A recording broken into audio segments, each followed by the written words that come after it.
স্বাগত ভোটের ট্রেনের 131তম পর্বে। গণঅভ্যুত্থান পরবর্তী মানুষের সংস্কারের আকাঙ্ক্ষাকে বাস্তবে রূপ দিতে রাজনৈতিক দলগুলোর সঙ্গে যে ধারাবাহিক সংলাপ শুরু করেছিল জাতীয় ঐক্যমত্য কমিশন নামের প্রতিষ্ঠানটি, তাতে সংস্কার ইস্যুতে মতামত চাওয়া হয়েছিল দেশের 39টি রাজনৈতিক দলের কাছে।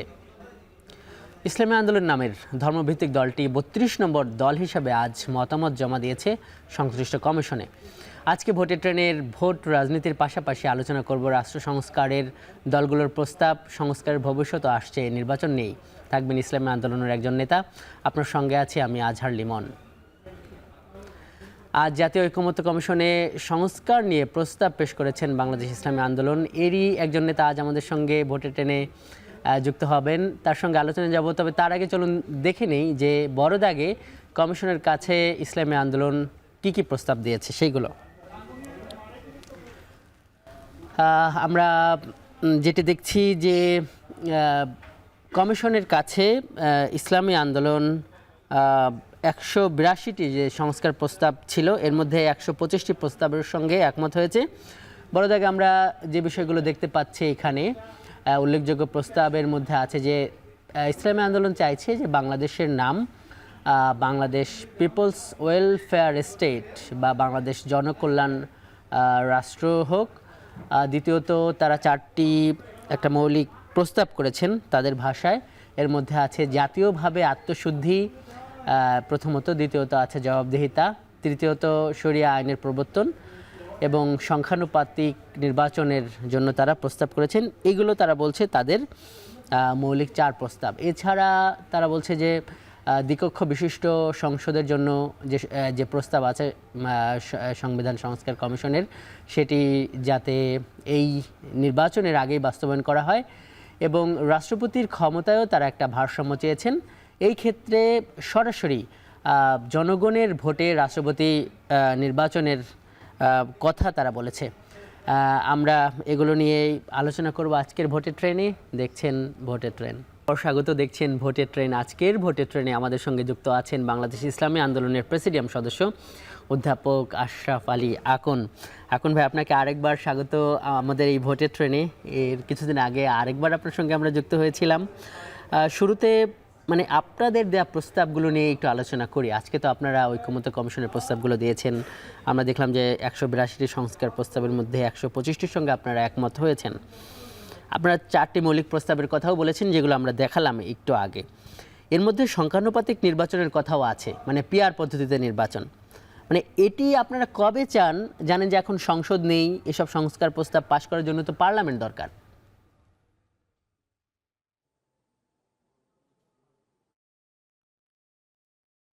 রহমান রহিম। ইসলামী আন্দোলন বাংলাদেশের পক্ষ থেকে এখন টিভির কর্মকর্তা কর্মচারীকে ধন্যবাদ জানাই, যারা দর্শক শ্রোতা আছে তাদেরকেও ধন্যবাদ জানাই। আজকের আমরা ঐক্যমত্য কমিশনের কাছে আমরা 6টি বিষয়ের যে প্রস্তাবনা, সংস্কার প্রস্তাবনা আমরা জমা দিয়েছি। সেখানে অনেক কথাবার্তা আমরা বলেছি। সেখানে মৌলিক কিছু বিষয়ে আমরা পরিবর্তনের কথা বলেছি, কিছু মৌলিক প্রস্তাবনা আপনারা যেগুলো প্রস্তাব দিয়েছেন সেগুলো আমরা মানে পয়েন্ট আকারে মোটামুটি আমরা সেগুলো দেখিয়েছি দর্শককে। আমরা একটু জানতে চাচ্ছি যে এই প্রস্তাবগুলো মানে যেমন এই সংখ্যানুপাতিক নির্বাচন, মানে এই প্রস্তাবগুলো আপনারা কবে বাস্তবায়ন চান? মানে এটা কি এই নির্বাচনেই চাচ্ছেন নাকি পরে? আচ্ছা আচ্ছা, আপনাকে আবার আমি প্রশ্নটি করছি। আপনাকে আমি প্রশ্নটি করছি, যেটাই আপনি বলছিলেন শুরু যে করছিলেন যে 4টি আপনার মৌলিক প্রস্তাব দিয়েছেন এবং বড় দাগে আজকে আপনারা যা যা প্রস্তাব দিয়েছেন সেটি আমাদের এই অনুষ্ঠানের শুরুতে আমরা দর্শকদের ভালো মতো আমরা দেখিয়েছি। এখন আমরা যেটি আপনার কাছে যে প্রশ্নটা করতে চাই এখন, যে ধরেন আপনারা যে সংখ্যানুপাতিক নির্বাচন চান কিংবা এই যে আরও যে 4টি মৌলিক প্রস্তাব, দ্বিকক্ষ বিশিষ্ট আইনসভা কিংবা রাষ্ট্রপতি নির্বাচন সরাসরি, মানে এই জিনিসগুলো আপনার কি এই সামনের নির্বাচনেই চাইছেন? মানে একটা তো ব্যাপার আছে যে পার্লামেন্ট লাগে মানে এই সমস্ত পরিবর্তন আনার জন্য, সংবিধান সংশোধনের জন্য। এর জন্যই প্রশ্নটা করছি আপনাকে।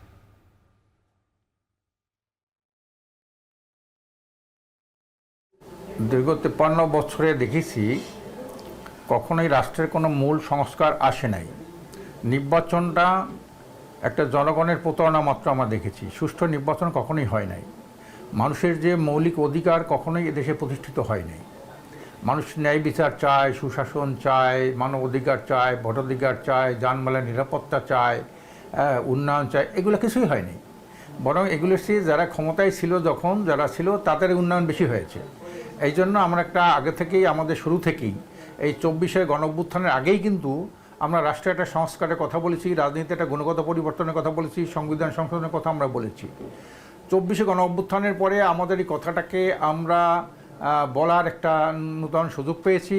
আমরা প্রস্তাবনা, সেই আলোকেই আমরা প্রস্তাবনা দিয়েছি। তার মধ্যে মৌলিক যে কথাটা হলো, বাংলাদেশের যে নাম রিপাবলিক অফ বাংলাদেশ, এইটাকে আমরা কিছু আংশিক কিছু পরিবর্তন করেছি।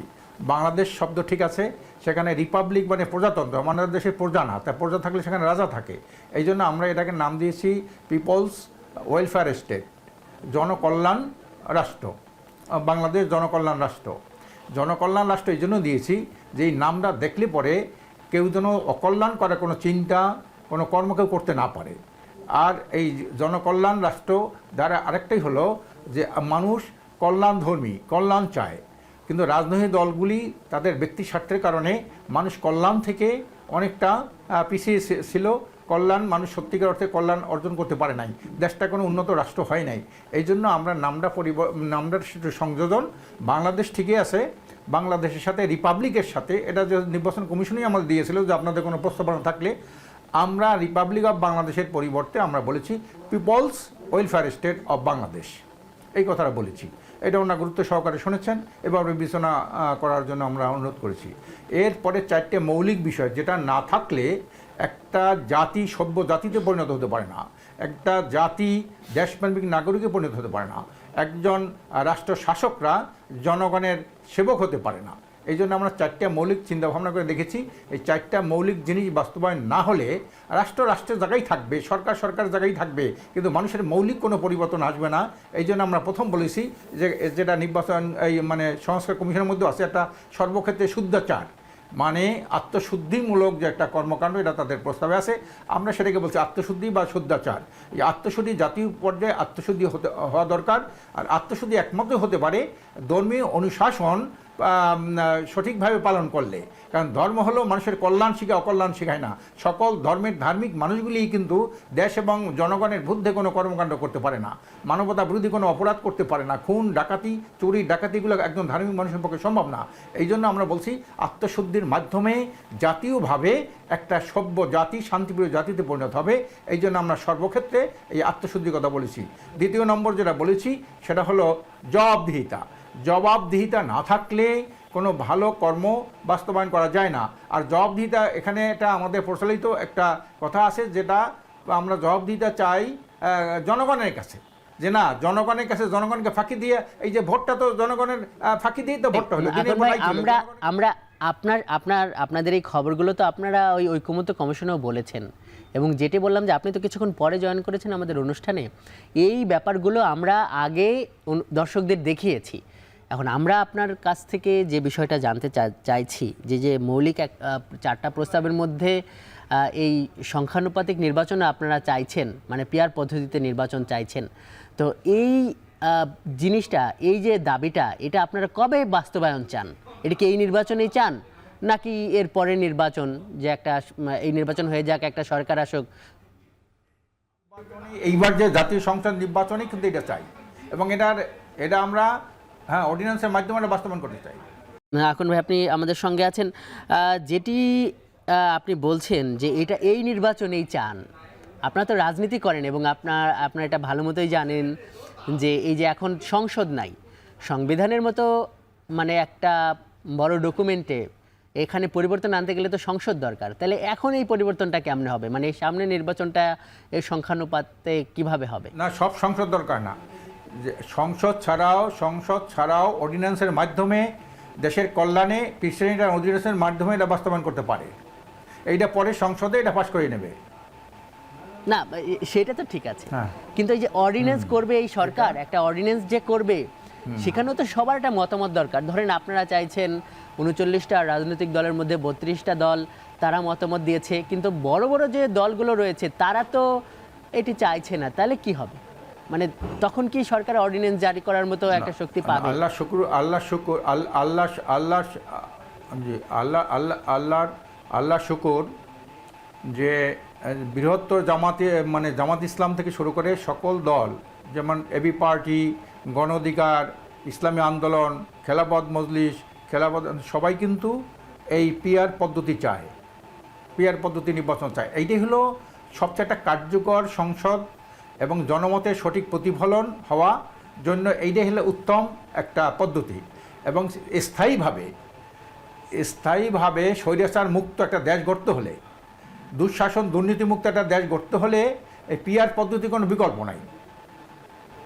না কিন্তু আকন ভাই, মানে এখানে বাংলাদেশের রাজনৈতিক যে বাস্তবতায়, হ্যাঁ বাংলাদেশের রাজনৈতিক বাস্তবতায় মানে বিএনপি একটা বড় শক্তি। আপনি জামাত ইসলামের কথা উল্লেখ করলেন, এবি পার্টি কিংবা আরও কিছু দলের কথা উল্লেখ করলেন, কিন্তু বিএনপি তো চায় না। মানে তখন তাহলে মানে এটার এই যে এর সমাধানটা কি হবে? এই উত্তর আপনার কাছ থেকে নেব, কিন্তু তার আগে একটি বিরতি নিতে হবে। দর্শক দেখছেন ভোটের ট্রেন, যাচ্ছে একটি বিরতিতে।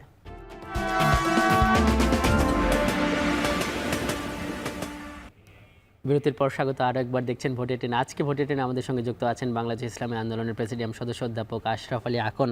আকন ভাই, আমরা যে প্রশ্নটা রেখে গিয়েছিলাম যে মানে ধরেন যে রাজনীতির মাঠে তো একটা বিএনপি বড় শক্তি, গণঅভ্যুত্থানেও তাদের একটা বড় অংশীদারিত্ব আছে, তো তারা তো বলছে যে এই সংখ্যানুপাতিক তারা চায় না।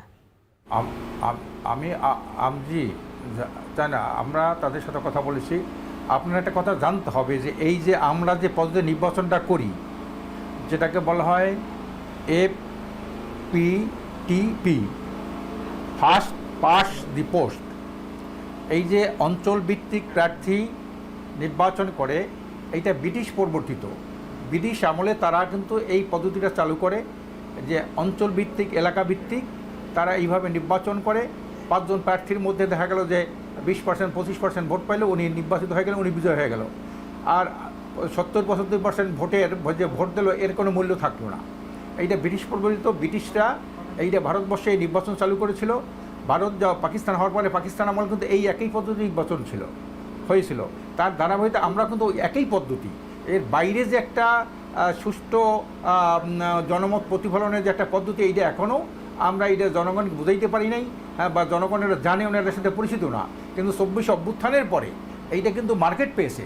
অধিকাংশ জনগণ বিএনপি মানুক আর না মানুক, যারা একটু চিন্তাশীল, শিক্ষাবিদ, হ্যাঁ, বুদ্ধিজীবী, হ্যাঁ, এবং যারা একটা দেশপ্রেমিক যতগুলো সংগঠন, সবাই কিন্তু পিআর পদ্ধতি নির্বাচন চায়। একদম শেষ সেকেন্ডে আসি আমরা, মানে যদি আপনি কি আশাবাদী যে বিএনপি যদি নাও মানে এটা অধ্যাদেশ আকারে এই সংসদ নির্বাচনটা এভাবে হতে পারে, হ্যাঁ অথবা না, মানে একদম শেষ পর্যায়ে আছি আমরা? আল্লাহ রহমতে এইটা হলো উত্তম পদ্ধতি, ভালো পদ্ধতি, জাতীয় সরকার গঠনের পদ্ধতি, একটা জনমত প্রতিফলনের পদ্ধতি। এটা হবেই, এটা বাস্তবায়ন হবে ইনশাআল্লাহ। মানে আপনি এটা মনে করছেন? অধ্যাপক আশরাফ আলী আকন, আজকের ভোটের ট্রেনে যুক্ত হওয়ার জন্য আপনাকে অনেক ধন্যবাদ। দর্শক, এই ছিল আজকের ভোটের ট্রেনে, এতক্ষণ সঙ্গে থাকার জন্য ধন্যবাদ।